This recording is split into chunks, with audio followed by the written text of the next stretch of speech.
Well, I think we all knew this was bound to happen, but it's still sad to get confirmation from the man himself. Elon Musk replied to someone on Twitter saying that 2021 has been the year of crazy chip shortages, and assuming there's no mega drama in 2022, whatever that implies, then the Tesla Roadster will probably deliver in 2023, which means that the Roadster and the Semi, both unveiled in 2017, are in a race to see who will be the latest Tesla ever, because Semi is in the lead currently, given they said production would start in 2019, and now Tesla is saying not to expect it until 2022, making it a 3-year delay from the original promised delivery date, whereas Tesla Roadster, unveiled in 2017, was not supposed to deliver until 2020. So if now Elon Musk is saying no mega drama results in a 2023 launch, we're talking 3 years of delays. But frankly, I do think the Roadster, as fun as it is, and as much as I want all of those YouTubers out there to get 2 free ones, or 1 free one, or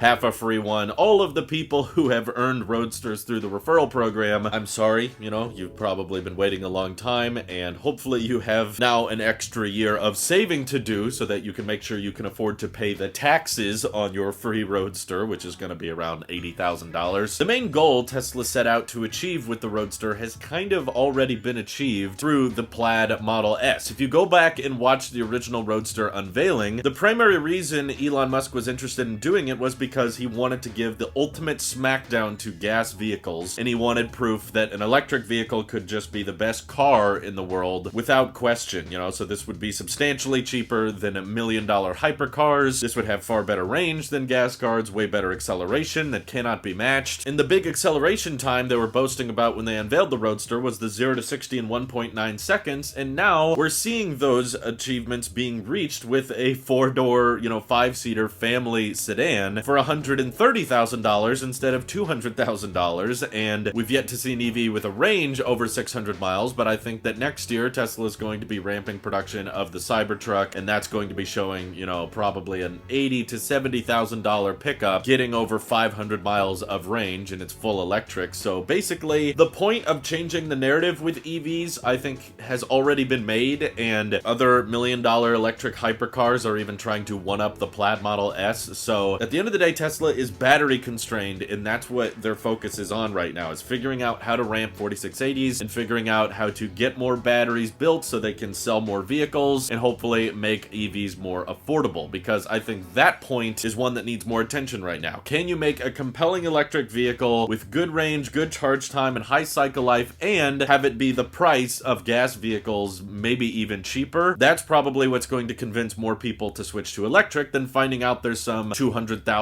supercar that can do 0 to 60 in 1.1 seconds, thanks to them cheating by putting in some cold gas thrusters in the back. So it'll have unreal acceleration, but I don't think anyone who's doubting electric vehicles right now, who thinks, nah, these aren't the future, nah, gas vehicles are better, who out there is not convinced by the Plaid Model S and thinking that, yeah, that's not cool enough or that's too expensive, EVs aren't the future, that suddenly will be convinced by the Roadster. Oh, now there's a more expensive model that's smaller, that's a 2-door, and can go further because it has a larger battery pack and it has a giant cold gas thruster on the back, and that makes it accelerate faster than any other car on the planet. Yeah, I don't think anyone's gonna suddenly be convinced, oh, okay, Tesla must be the future now that they've put a gas thruster on the back. It's cool, don't get me wrong, and I do think that the Roadster will serve a purpose in marketing, but there's a reason Tesla does not spend a ton of money on advertising or much money at all on marketing, because they do not have a demand problem. For Tesla to start spending money on commercials or putting ads on websites that say, hey, you should check out this new vehicle that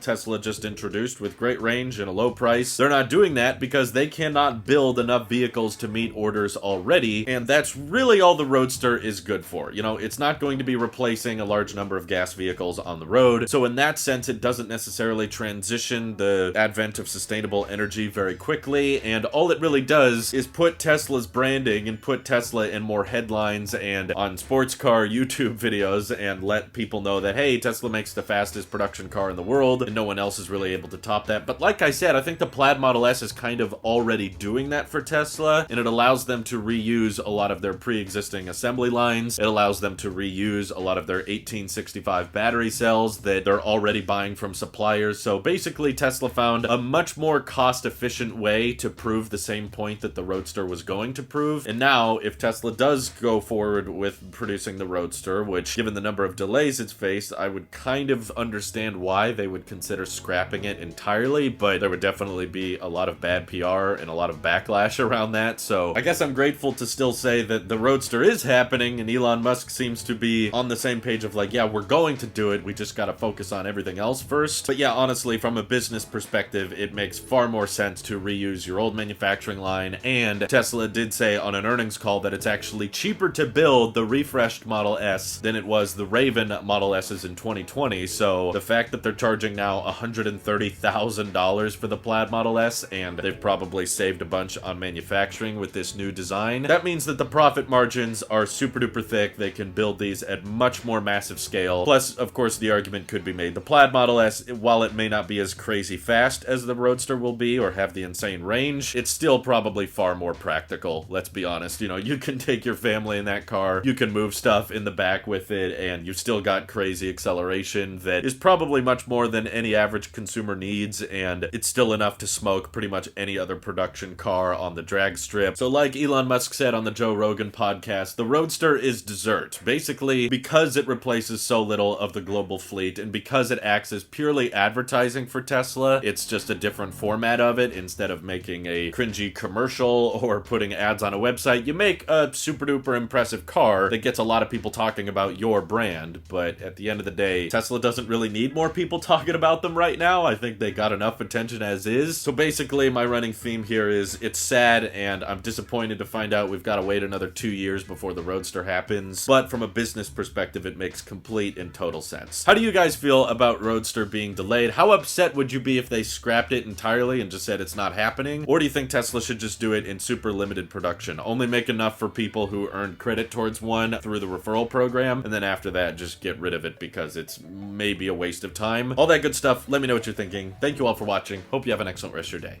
Take care.